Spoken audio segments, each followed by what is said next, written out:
What is up, everybody? You are checking out the Uncensored Pro Wrestling Podcast. I'm your host, the Hot Commodity Ian C, joined by my own Hot Commodity, Ant, who's very matchy today. We are enjoying our Monday. It's a day off, and we're a week late here for covering Raw, but we're giving it to you now. And we're giving it to you strong and firm and pulsating and hard. And long and thick. We are covering, this is not a porno, we are covering WWE Monday Night Raw from March 24th, 2025, live in Glasgow, Scotland. We're almost at the end of this European tour, and I'm honestly excited for the end of it. It is. I just can't wait for them to come back to the fucking States, though, because I like when they do the Cody Rhodes chant, but it's just the in-between time. It's a lot. They hijack the show. Oh my god. And it's fun for a bit, but at some point it's like we get it. It's different when you're watching. I feel like if you were there it'd be really fun, but to watch it, you want to hear the promos. I don't want to hear 20,000 people scream for Roman Reigns or it is annoying. But kicking off Raw here is John Cena. He comes out. Cena says, "It seems like you have something you want to say to me." Yeah, that happened for 10 minutes to start it off. But he says, "It sounds like you have something you want to say to me. You're ready to do your worst because you understand and know I can pick apart and rip you to shreds. No one is safe. I put a clueless kid on blast and you all loved it. Who's worse, me, the guy who tells the truth, or all of you whose best idea is to use profanity? You watch the defenseless kid get destroyed. You're all horrible people." He's talking about everyone making fun. Yeah, the little fat kid for being upset that John Cena basically said screw you to him. Yeah. Cena says, "For 25 years, I listened to your lies and noise. I paid attention. I studied you, rewarding you for playing with my childish nursery rhyme. You have told me every single thing about you. You know nothing about me. Your life is sad because this is the best it will ever get. To me, you've been rats in a cage. You so desperately want to matter. In April 2005, I gave you the WWE spinner belt. You ate me alive for it. Google the negative comments about it. It disrespected tradition. That was the biggest mistake you ever made. Now I know what it is. I'm going to ruin wrestling for everyone. At WrestleMania, I win a 17th title and I face you to... and I force you to forget the name of Ric Flair. You will forever say the name John Cena. I'm going to win that title and retire with it. I'm taking it home with me and leaving it up to you to make it a toy belt. I will be the last real champion in WWE. I pay you back by ripping your heart out when I walk away with your dreams, and there's nothing you can do to stop me." There's somebody else who had 17 too. Is Ric Flair. But there's somebody else besides Ric Flair. I don't think so because they would have mentioned it.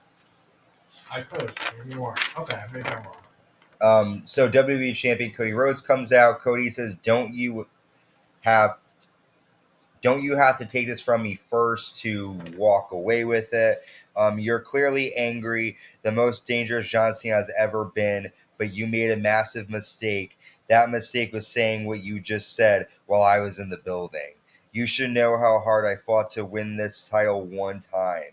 You said a timeline of all the pro wrestling hangs in the balance because of your vanity. You want the title? Cody puts the belt in front of John Cena. He lays it in front of him. Take it. Cena goes to leave, and then Cody says, "John, I cannot let you do it.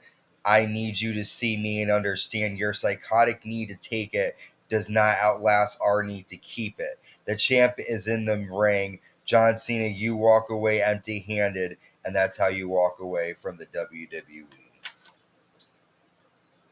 Okay. I loved the whole heel turn until this happened. Because I feel like this is just going to be another Cody 3. He's going to save us all and defeat Cena. It was going good until, I just feel like this is going to be another, thing that Cody has to overcome. And of course, Cena's not going to walk away with the fucking belt. So he's going to beat John Cena. Well, sorry to cut you off. I do have a little spoiler. Okay. So a fan posted a picture like inside the arena for Raw tonight in London, and they don't show what it is, but it's like there's like a title belt that's covered with black on a stand. So if there is a new belt, maybe. Who's to say Cena can't walk away with it? Not meaning like win the match, but leave with the title. You know what I'm saying? Yeah, possibly. But anyways. But I just, I really wanted Cena to get the 17 and beat Rick. Will he beat Ric Flair? Are they even right now? They're tied. Okay, so that's who the other person that I was thinking of. Okay, so Cena and Flair are tied. I kind of... Do you think Ric Flair will show up now that they dropped his name? It's a possibility, definitely.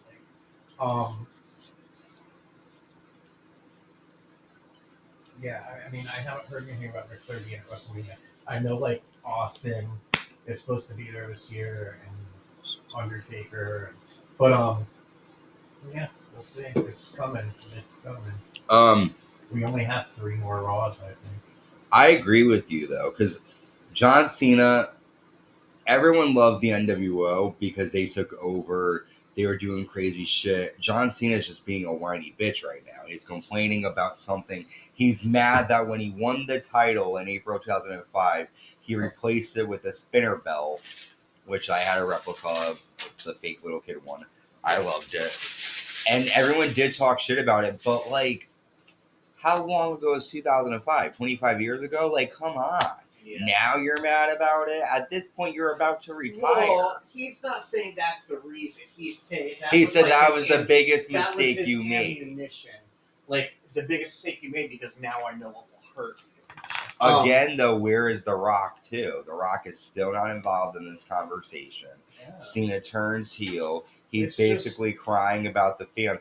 What I wish they would have done is had him be like he used to be, not rap, but when he would rap, he just used to dog everybody. He's dogging people now, but the fact that he's running away from Cody and it's just it's a little. It's completely different than his whole character in general. Even when, sometimes when people turn heel, they change their character, their gimmick, but Cena's never been afraid to stand up to anybody. So it's just kind of weird that it's now with The Rock being in his corner, you think you would have even less fear. But yeah. Let's move on. We have moving on. The A-Town Down Under taking on Jey Uso and a partner of his choice, and it ends up being his own twin brother Jimmy, and the Usos are reunited. They defeat A-Town Down Under after landing a 1D to Austin Theory. The Usos get the win. Do you see Jimmy turning soon? Yeah. It's very obvious. After the match, World Champion Gunther attacks the Usos.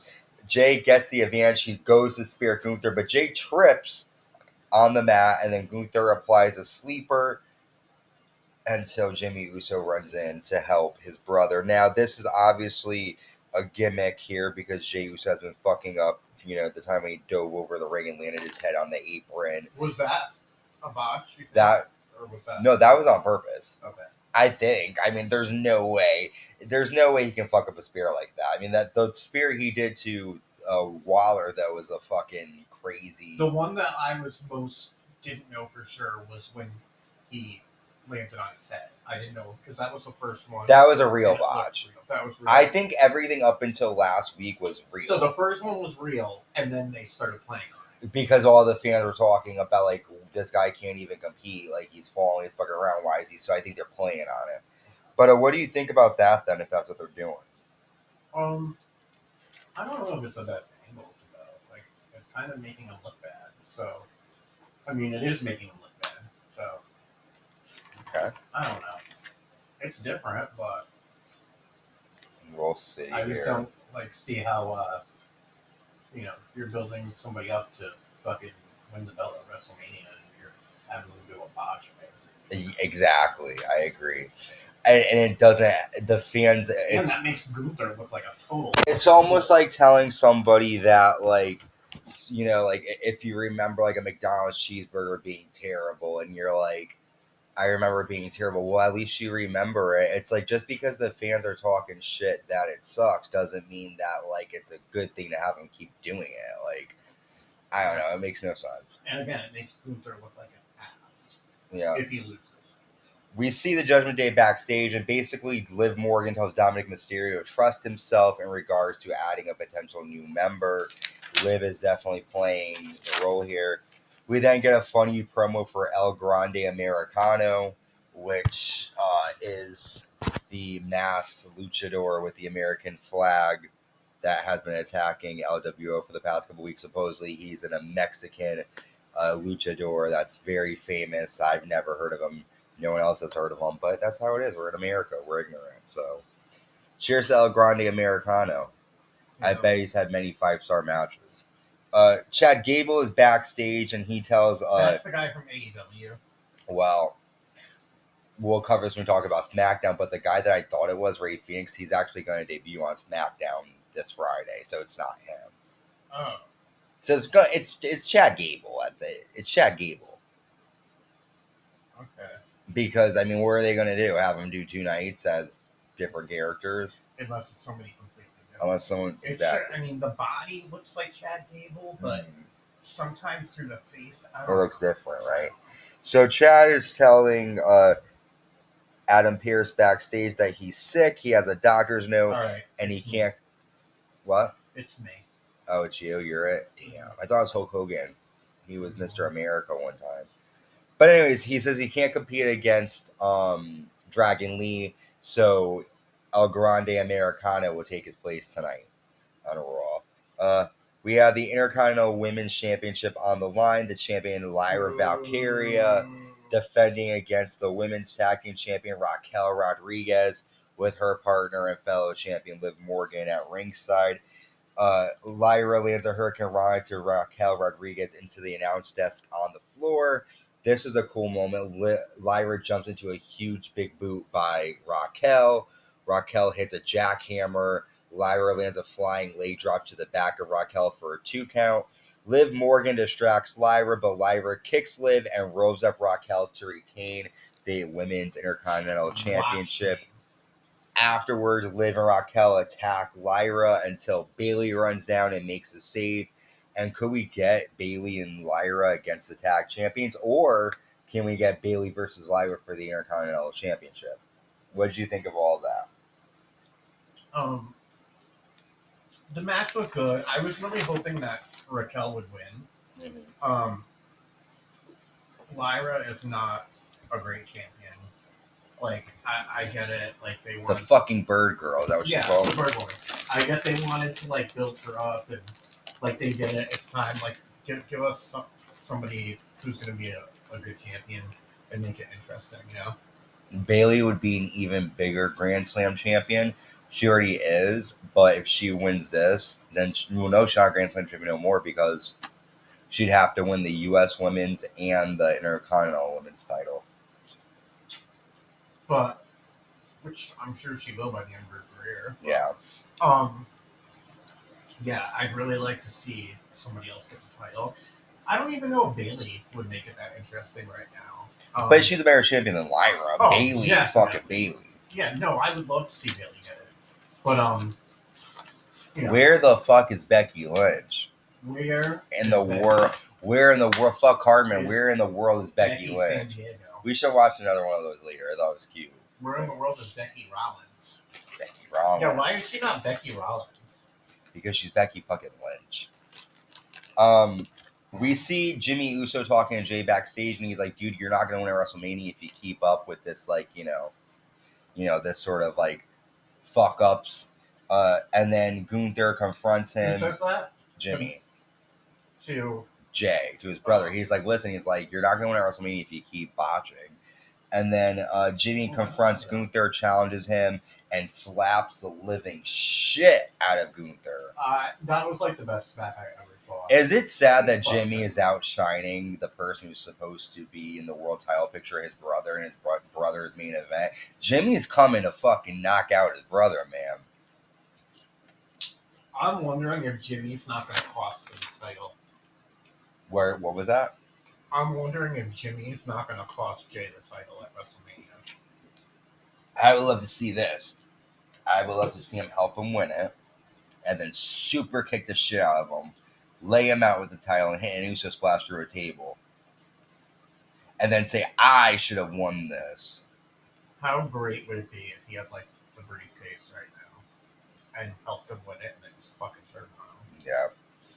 Because I honestly think they didn't get a real opportunity last year at WrestleMania to really have that brother versus brother match. It was only like a 5 minute. They both said it's like the worst. So, I mean, this could be a moment on a WrestleMania stage where, yeah, I've screwed you over at Mania.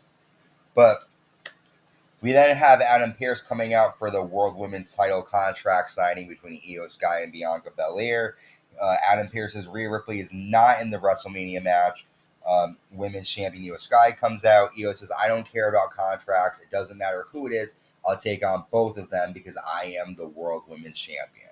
Bianca Belair comes out, and a lot of the people are criticizing the fans. They were saying they are booing her because they think she's African American or black, which I don't think that's the case. I just think that she's she's kind of being presented a little heelish here. Like, I think she's. I think a lot of people suspect her as the person, yeah.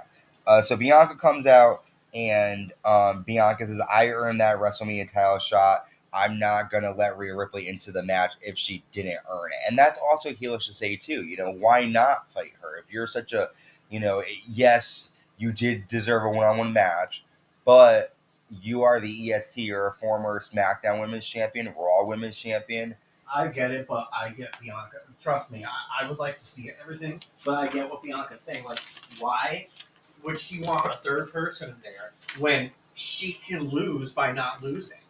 Like, I get it. I wouldn't want the third person in there either, especially fucking Rhea Ripley. You know what I mean? Like, she deserves her one. But Bianca has won. I want to see it, but Bianca's won many triple threat matches defending the title. So, I mean. The point is that why does she want to put herself through extra? Well, your point is more that why would she want to put herself extra with Rhea Ripley? Because that's the what's that word called when it's the they say it all the time in math and stuff. It's the common denominator is Rhea Ripley. Like, she's the one that's going to come in and But yeah. I do agree, but. People will say, you won the Elimination Chamber, you do deserve a one-on-one, but I agree with you, though. Rhea Ripley comes out, Rhea says, I don't give a damn about WrestleMania, who I have to go through to get my title back.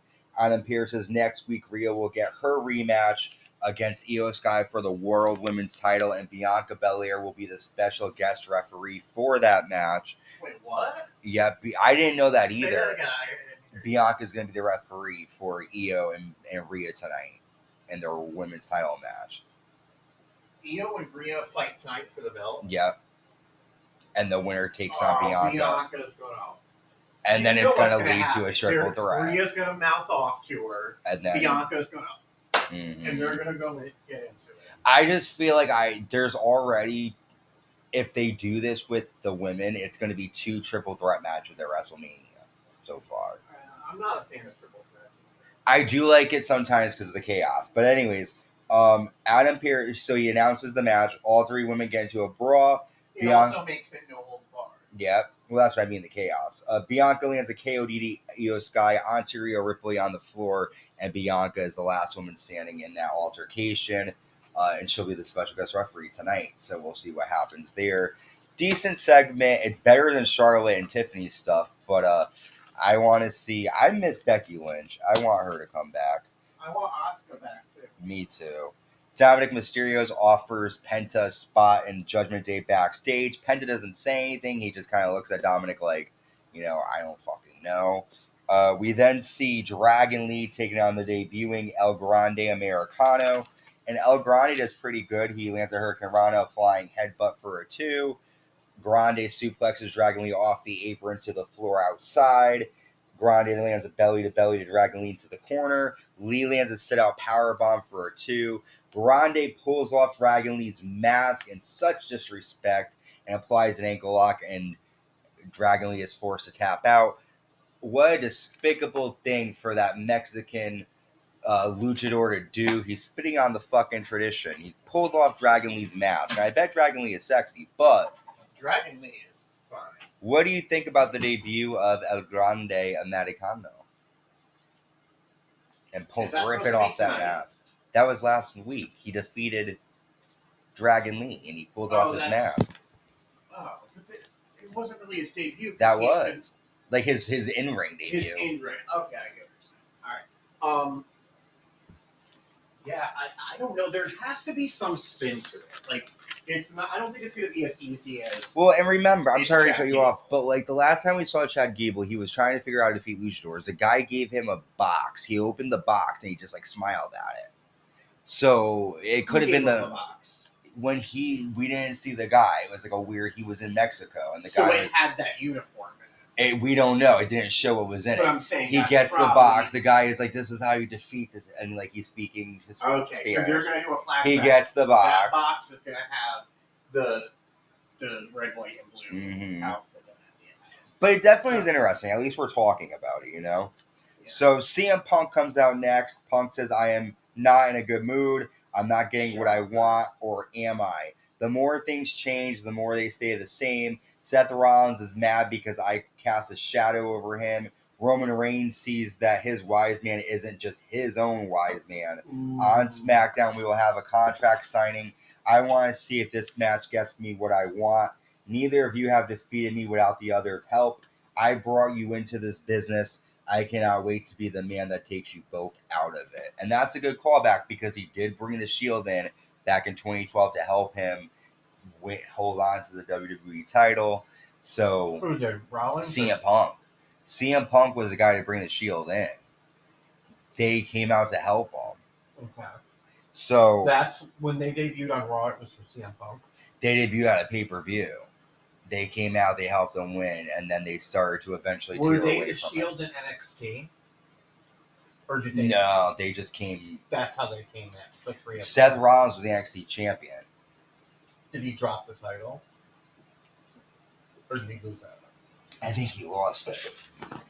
But at that time, NXT was only on like the WWE.com website, so it wasn't really like couldn't get a lot of access to it. So I never watched it. But he did make a lot of good points. And what I'm not liking about these shows, and I said this before, is like they keep preparing us for the next week. They're like, "Oh, on SmackDown, I'm going to be there and confront." It's like we know.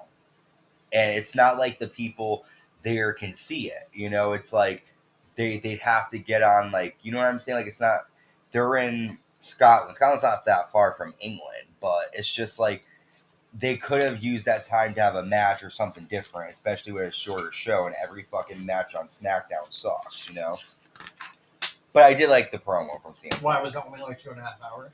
Yeah, they keep complaining how short it is. Raw, which I like. I feel like it's the best. Like, it's supposed to be that they can go over and under, but like it's the 3-hour format. So. And Triple H does not like the 3 hour SmackDown. He can't wait for it to end. Basically, is what they're saying.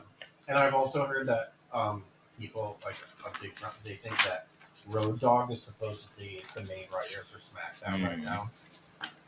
I don't know if it's true or not, but I would think Road Dogg would make it better coming from the Attitude Era, but I don't know. Our main event, we have Intercontinental Champion Bron Breakker defending against Penta here. Bron lands a jumping clothesline off the apron to Penta onto the announce desk. Dominic Mysterio and Carlito come out. Bron lands a military gutbuster for a 2 count. Penta lands a Super Hurricane Rana and then dives onto Bron on the floor. Penta then lands a Mexican Destroyer for a 2 count. And then Dominic chop blocks Bron Breakker, causing the DQ victory for Bron. After Finn Balor runs out and hits Bron Breakker in the back with a steel chair. Dominic also hits Bron Breakker with chair shots. Penta, though, comes in and super kicks a chair into Dominic's face. but Finn Balor takes control and lands a coup de grace, and the Judgment Day stand tall. It looked like they were gonna break up, but they're in full swing here, and Finn wants the Intercontinental title. I think it's the calm before the storm. I just hope they don't do another triple threat, Finn versus Penta versus Bron. If this is I'm gonna say WrestleMania triple threat is gonna be the name of this pay-per-view. Yeah. Corny way to end Raw, though, in my opinion. Yeah, I saw. I mean, on some podcast that people think it could be a triple or 3 or 4 with Bron, Penta, Damian. I mean, Bron, Penta, Dominic. I would like that. And Dominic needs to leave the Judgment Day. He's been in this company since 2020, and he needs to do a lot more than what they're making him do. Like, this whole Judgment Day thing needs to end and let him do his own thing. Let him win an Intercontinental title, a U.S. title, something like that. He could do so much. Like, they're just... But we've covered all of Monday Night Raw. The main parts, we're seeing John Cena's promo with Cody Rhodes. You know, the attack that Finn Balor, the Judgment Day, gave Braun Breaker. Honestly, I wasn't thrilled with that being the main event. Yeah. I would have rather seen the signing, I think. Yes, the contract signed between Io and Bianca that gets interrupted by Rhea. So that's basically it. Kind of lackluster, but this is how the shows in England and Europe have been lately. Like, they're good, but they're like a lot like house shows almost, because they're catering to the fans there. A lot of people are upset too because they feel like the women aren't going to get a main event at either night now. Well, it is what it is. I mean, not every WrestleMania is a main event. But there is going to be an all-women's pay-per-view. Which I hope we get to go to if it's at Mohegan Sun. It is at Mohegan. Well, I think the things are. Well, then we're saving money and we're doing it. We also, you like your hands. What month is it? I think I think it's July. Oh, okay. All right, folks. We've covered everything. We're gonna go and fuck each other in a little bit, maybe. If we're not, you guys should. Well, you're your significant other, or if you're a cheater, go ahead. This is the Uncensored Pro Wrestling Podcast, I guess. Don't promote. Well, no, don't cheat. We will be covering SmackDown from London, England. And we're about to go watch Raw. We're going to watch Raw. We're late, fuckers. Yep. So until next time, stay safe and stay uncensored.